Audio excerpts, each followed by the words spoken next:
guys, welcome back to Arai Cool Channel. Sekarang Arai mau membahas mengenal difteri pada anak, penyebab, gejala, resiko, dan pencegahannya. Tapi sebelum lanjut jangan lupa untuk klik tombol like dan subscribe ya, karena subscribe itu gratis dan kamu akan terus mendapatkan info menarik dan pastinya bermanfaat.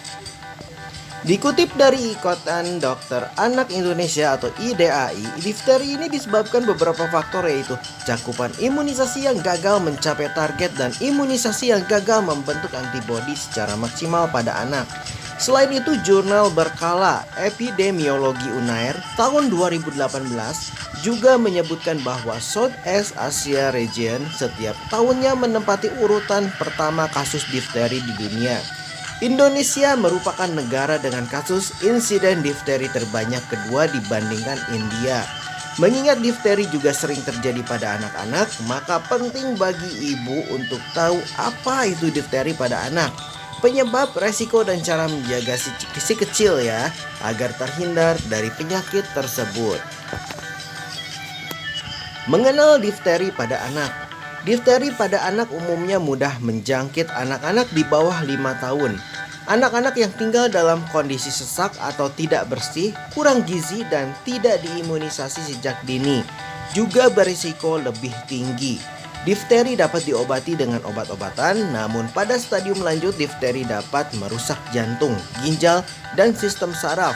Meski dengan pengobatan, difteri pada anak juga bisa mematikan, tetapi saat ini sudah jarang terjadi karena kampanye dan penggunaan vaksin difteri pada anak-anak mulai dilakukan secara massal. Di sini bisa dilihat ya, gejala penderita difteri. Ada gambarnya yang di bawah ini ya. Dikutip dari Boston Children's Hospital, terdapat 2 jenis difteri, yaitu difteri pernapasan. Difteri pernapasan adalah kondisi di mana bakteri difteri berkembang biak di tenggorokan. Selaput dapat terbentuk di atas tenggorokan dan amandel, sehingga menyebabkan sakit tenggorokan, sesak napas, dan bahkan melepaskan racun ke dalam darah, sehingga menyebabkan gagal jantung. Difteri kulit. Difteri kulit berupa infeksi ringan yang gejalanya biasanya lebih ringan dari difteri pernapasan. Difteri kulit tampak seperti bintik kuning atau luka pada kulit. Penyebab difteri pada anak. Difteri pada anak disebabkan oleh infeksi bakteri Corynebacterium diphtheriae. Bakteri ini biasanya berkembang biak di atau dekat permukaan tenggorokan. Difteri pada anak dapat menyebar melalui 2 cara, yaitu airborne droplets. Saat orang yang terinfeksi bersin atau batuk mengeluarkan kabut tetesan yang terkontaminasi, orang di sekitar dapat menghirup, terlebih ketika kondisi ramai. Bakteri ini akan sangat mudah menyebar. Bisa dilihat ya ibu bapak, cara menyebarnya airborne droplet ini digambar di bawah ya. Barang pribadi atau mainan yang terjangkiti. Anak-anak terkadang terjangkit difteri karena memegang mainan milik anak lain atau main bersama anak lain yang terinfeksi. Mainan anak lain di rumah atau barang lainnya mungkin terkontaminasi bakteri tersebut. Anak juga dapat memindahkan bakteri penyebab difteri dengan menyentuh luka anak lain yang terinfeksi. Anak yang telah terinfeksi oleh bakteri difteri dan belum diobati dapat menginfeksi orang yang belum mendapatkan vaksin difteri. Ini dapat terjadi bahkan ketika anak yang sakit atau menularkan tidak menunjukkan gejala apapun. Gejala difteri pada anak. Hati-hati karena pada tahap awal, difteri bisa disalahartikan sebagai sakit tenggorokan yang parah.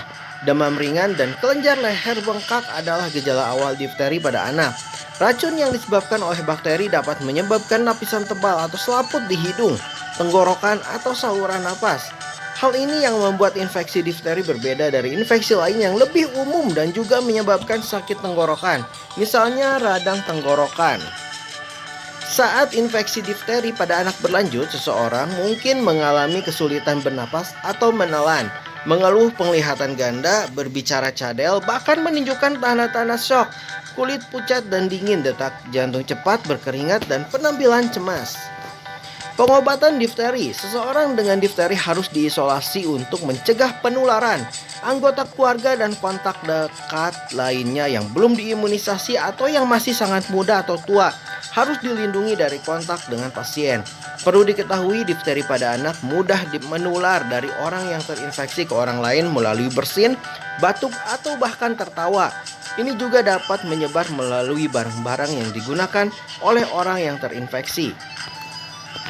Orang yang terinfeksi bakteri difteri, bahkan jika mereka tidak memiliki gejala apapun, dapat menginfeksi orang lain hingga 4 minggu.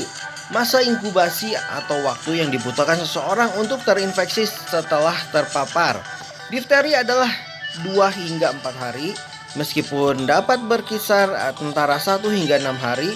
Dengan perawatan yang cepat di rumah sakit, kebanyakan pasien sembuh dari difteri. Setelah antibiotik dan antioksin bekerja, mereka perlu istirahat di tempat tidur untuk sementara waktu sekitar 4-6 minggu atau sampai sembuh total. Cara mengatasi dan mencegah difteri pada anak. Sebagian besar kasus difteri pada anak yang belum menerima vaksin sama sekali. Ini dikarenakan pencegahan difteri hampir sepenuhnya bergantung pada pemberian vaksin difteri atau tetanus atau pertusis kepada anak-anak. DTaP dan penyakit difteri masih ada di negara terbelakang sehingga vaksin tetap diperlukan.